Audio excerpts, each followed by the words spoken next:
कुछ काम सीख परिवार का सहारा बनना चाहता हूँ, क्या करूँ? आज ही ज्वाइन करो JS ITI, जहाँ मिलेगा electrician, fitter, surveyor, COPA, fashion technology जैसे ट्रेड्स में रोजगार परक प्रशिक्षण, जिसे प्राप्त कर तुम अपने परिवार को आर्थिक मजबूती दे सकते हो। साथ ही मल्टीनेशनल कंपनीज में 100% प्लेसमेंट। JS ITI, पलई पट्टी, बाबतपुर, वाराणसी। Admissions open.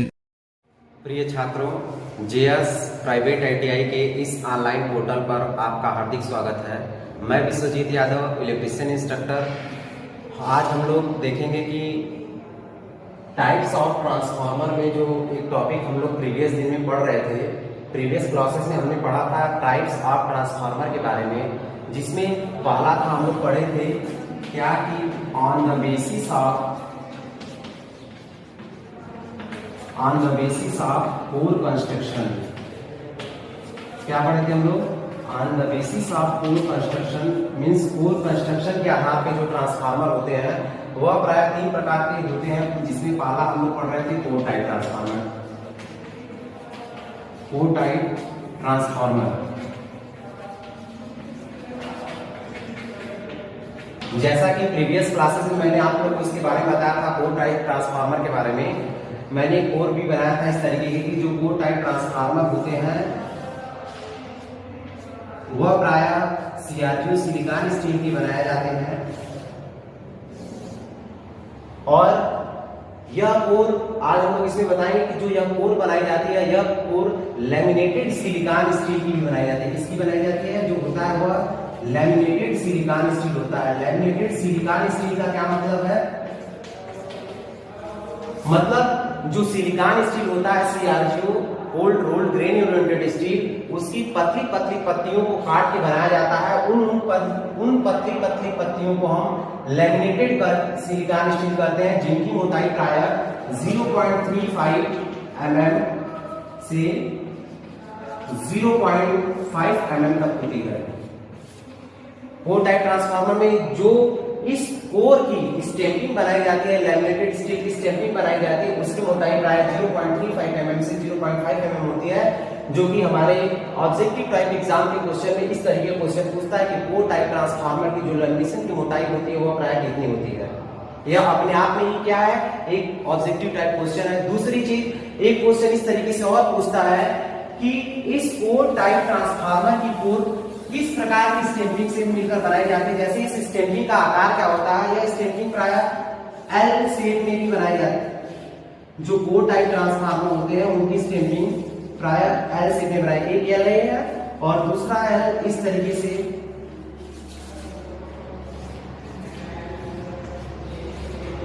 दूसरा L इस तरीके से करके हमारा बनाया जाता है, जिसमें हम लोग देखते हैं कि 2 L के संयोग से जो हमारा यह क्या बन जाती है? ट्रांसफार्मर की कोर बन जाती है। तथा उसके बाद हम क्या करते हैं? इसमें क्या करते हैं? बाइंडिंग करते हैं कि या इस तरीके से पहली बाइंडिंग करते हैं, दूसरी तरफ इस तरीके की सेकेंडरी बाइंडिंग करते हैं। तथा कोर के जिस भाग पर बाइंडिंग की जाती है उस भाग को हम प्राय लिम्ब के नाम से जानते हैं। किसके नाम जानते हैं? लिम्ब के नाम से जानते हैं।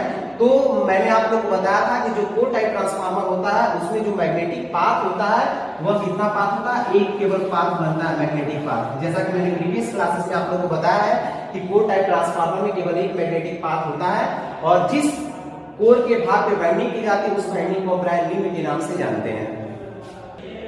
और हम लोग यह देखते हैं कि अगर वह ट्रांसफार्मर कोर टाइप है या सेल टाइप है या बैरी टाइप है, अगर विभिन्न प्रकार के ट्रांसफार्मर है तो उसमें स्टील स्टैंपिंग प्राय विभिन्न प्रकार की, जैसे इसमें L टाइप है तो उसी प्रकार सेल टाइप तथा बैरी टाइप में हम प्राय EI तथा अन्य प्रकार की कोर का प्रयोग करते हैं।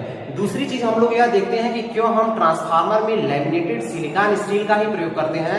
ऐसा क्या होता है कि हम लैमिनेटेड सिलिकॉन स्टील का प्रयोग करते हैं? हम लोग देखते हैं कि लैमिनेटेड सिलिकॉन स्टील प्रयोग करने से होता क्या है कि लैमिनेटेड सिलिकॉन स्टील प्रयोग करने से हम लोग 2 चीजों को कम करते हैं, जिसमें क्या होता है? हमारा होता है eddy current loss, ED current loss, जिसको हम कहते हैं भंवर धारा हानि, भंवर धारा हानि। तथा दूसरा होता है हमारा हिस्टेरिसिस लॉस, हिस्टेरिसिस लॉस। जैसा कि हम लोग मैग्नेटिक सर्किट में पढ़े हैं, जिसको हम क्षैतिज हानि के नाम से जानते हैं, तो कोर को लैमिनेट इसलिए किया जाता है क्योंकि कोर को लैमिनेटेड करने से ईडी करंट लॉस तथा हिस्टैरिसीस लॉस क्या होता है, कम होता है। इसलिए हम क्या करते हैं, मतलब हम कह सकते हैं कि ईडी करंट लॉस तथा हिस्टैरिसीस लॉस को कम करने के लिए हम प्रायः ट्रांसफार्मर की कोर को लैमिनेट करते हैं तथा अब वह ईडी करंट लॉस का फार्मूला क्या होता है हमारा, जैसे हम लोग देखते हैं वह ईडी करंट लॉस WE बराबर होता है हमारा, WE बराबर होता है हमारा eddy current loss VM square F square T square watt, जिसमें WE क्या है, eddy current loss in watt. दूसरा होता है हमारा BM क्या रिप्रेजेंट करता है, मैक्सिमम फ्लक्स डेंसिटी,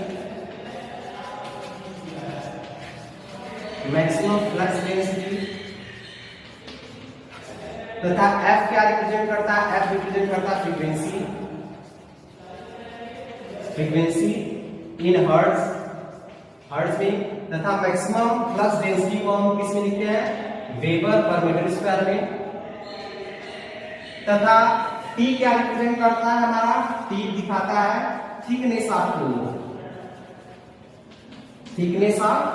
कोर।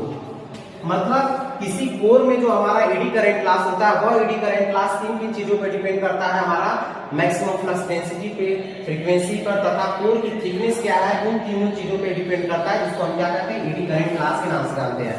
और यह हमारा यह जो फार्मूला है ईडी करंट लॉस का, हमारे डायरेक्ट एग्जाम में आपको देके ऑब्जेक्टिव टाइप क्वेश्चन के रूप में देके पूछ देता है कि ईडी करंट लॉस का फार्मूला क्या होता है, जिसको 4 ऑप्शन में आपको दिया जाएगा, आपको पहचानना होगा क्या होगा ईडी करंट लॉस का फार्मूला। और इसके बाद हम लोग यह देखेंगे कि दूसरा हमारा लॉस जो होता है सैल्फिल हानि, जिसको हम क्या कहते हैं, सैल्फिल हानि क्या होती है, सैल्फिल हानि जिसको हम हिस्टैरिसीस लॉस के नाम से जानते हैं, हिस्टैरिसीस लॉस के नाम से जानते हैं। अब हम लोग यह देखेंगे कि यह हिस्टैरिसीस लॉस क्या होता है। किसी भी ट्रांसफार्मर की कोर को यदि हम बार बार चुंबकित तथा बार बार विचुंबकित करें या उसको मैग्नेटाइज तथा डीमैग्नेटाइज बार बार करें, तो उसके मैग्नेटाइज और डीमैग्नेटाइज होने से क्या होता है, विद्युत शक्ति की खपत होती है, जिसके कारण इस प्रकार के लॉसेस को हम हिस्टैरिसीस लॉस के नाम से जानते हैं, जिसको रिप्रेजेंट करते हैं WH बराबर B max 1.6 F into V वाट, जहां हमारा WH क्या होता है, hysteresis loss in watt, B max क्या हमारा है, इसको हम कहते हैं मैक्सिमम फ्लक्स डेंसिटी, जैसा कि उसमें था maximum flux density weber per metre square में। तीसरा हमारा होता है V, वॉल्यूम ऑफ कोर का आयतन मीटर क्यूब में। तो हम लोग देखते हैं कि जो ट्रांसफार्मर के कोर में हिस्टैरिसीस लॉस होता है वह एक हमारा ऑब्जेक्टिव टाइप के रूप में यह भी पूछता है कि हिस्टैरिसीस लॉस का फार्मूला क्या है, वेरी इंपॉर्टेंट फॉर एग्जाम। यह हमारा ऑब्जेक्टिव टाइप के क्वेश्चन के रूप में एक फार्मूला भी पूछ सकता है, जिसमें B क्या मैक्सिमम फ्लक्स डेंसिटी, F क्या फ्रीक्वेंसी, V क्या volume of the core in metre cube, और ये हमारा पूरा हिस्टैरिसीस लॉस वाट इज होता है। अब हम लोग देखते हैं सेल टाइप ट्रांसफार्मर के बारे में। दूसरा ट्रांसफार्मर होता है हमारा सेल टाइप ट्रांसफार्मर। अब हम लोग देखेंगे सेल टाइप ट्रांसफार्मर की कोर कैसी होती है।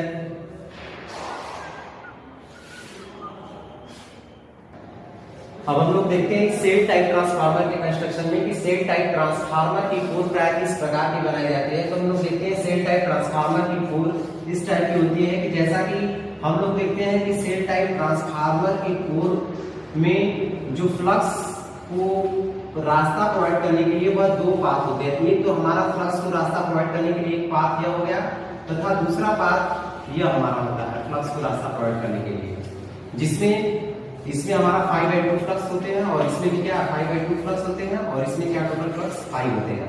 अब हम लोग यह देखते हैं कि जो सेल टाइप ट्रांसफार्मर होता है, सेल टाइप ट्रांसफार्मर की कोर होती है, उसमें हम इसका भी प्रयोग करेंगे, किसका, स्टील स्टैंपिंग की। तो एक हमारा क्वेश्चन यह भी बन के आता है कि सेल टाइप ट्रांसफार्मर में जो स्टील स्टैंपिंग प्रयोग की जाती है, किस टाइप की प्रयोग की जाती है, वह स्टील स्टैंपिंग ई तथा आई शेप की प्रयोग की जाती है। जैसा कि हम लोग देखे हैं कि अगर यह ऐसे करें तो यह इस टाइप का है और यह हमारा क्या है, आई टाइप का है। तो हम लोग देखते हैं कि सेल टाइप ट्रांसफार्मर में जो स्टील स्टैंपिंग प्रयोग की जाएगी वह ई और आई टाइप शेप की होगी। इसके अलावा इस प्रकार दूसरा चीज है कि इस प्रकार के ट्रांसफार्मर हम लोग यह भी देखते हैं, इस प्रकार के ट्रांसफार्मर को प्रायः सैंडविच, इस प्रकार के ट्रांसफार्मर को प्रायः सैंडविच ट्रांसफार्मर के नाम से भी क्या किया जाता है, जाना जाता है, सैंडविच ट्रांसफार्मर के नाम से जाना जाता है। और उसके बाद हम लोग देखते हैं कि इस प्रकार के ट्रांसफार्मर का उपयोग कहां करते हैं, इस प्रकार के ट्रांसफार्मर का उपयोग लो वोल्टेज तथा हाई करंट में उपयोग करते हैं। जहां पे लो वोल्टेज और हाई करंट की आवश्यकता होती है वहां पे सेल टाइप ट्रांसफार्मर का उपयोग करते हैं। और इस प्रकार के उपयोग हम प्राय वेल्डिंग ट्रांसफार्मर में यूज करते हैं, क्योंकि वेल्डिंग ट्रांसफार्मर में वेल्ड करने के लिए हाई करंट की आवश्यकता होती है, इसलिए हम लोग वहां पे लो वोल्टेज हाई करंट के एप्लीकेशन में प्राय सेल टाइप ट्रांसफार्मर का उपयोग करते हैं। उसकी कोर सेल प्रकार की होती है, सेल टाइप की। और इस सेल टाइप ट्रांसफार्मर में एक चीज आपके एग्जाम में एक और क्वेश्चन पूछता है, इसमें हम लोग यह देखे हैं कि एक लिंब यह है, एक लिंब यह है, एक लिंब यह है। जो बीच वाले लिंब की चौड़ाई होती है या बीच वाले लिंब की जो मोटाई होती है वह हमारे बाहरी वाले लिंब के दोगुना होता है। इन दोनों का दोगुना होता है हमारा बीच वाले लिंब की मोटाई। ठीक है, इसको दोगुना रखा जाता है क्योंकि इसमें जो फ्लक्स डिफॉर्म करते हैं वो 5 फ्लक्स होते हैं, लेकिन बाहर क्या 5/2 और इनकी अपेक्षा इनकी जो लिंब की मोटाई होती है वो दोगुनी रखी जाती है। अब हम लोग देखते हैं तीसरा क्या है हमारा, बेरी टाइप ट्रांसफार्मर क्या होता है। बेरी टाइप ट्रांसफार्मर की कंस्ट्रक्शन प्राय हम लोग सामने देखते हैं, इस प्रकार की कंस्ट्रक्शन होती है बेरी टाइप ट्रांसफार्मर की। बेरी टाइप ट्रांसफार्मर का उपयोग बहुत कम किया जाता है, क्योंकि जो इसमें वाइंडिंग करना बड़ा मुश्किल होता है बेरी टाइप ट्रांसफार्मर में।